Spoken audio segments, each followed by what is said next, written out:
Сәлем достар, біздің каналға қош келдіңіздер. Бүгін біздер екі машинаны жарыстыратын боламыз.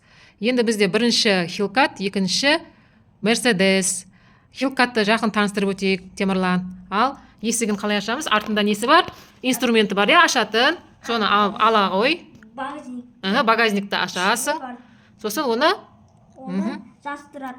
ашамыз. Ал енді қайта есігін жауып, багажникке салып қоя сал.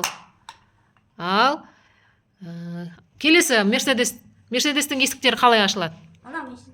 Өзі ашылады. Өзі ашылады, Есігін ашқан кезде светі жанады, Ал Хилкаттың жаңағы светі қалай жанады? Көрсетші. Артынан қосасың, астынан.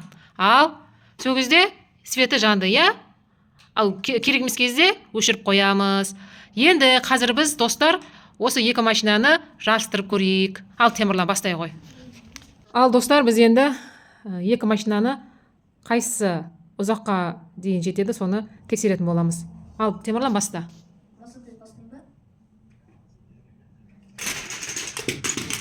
Ол айналып кетті. Ал Хилкатты көр енді.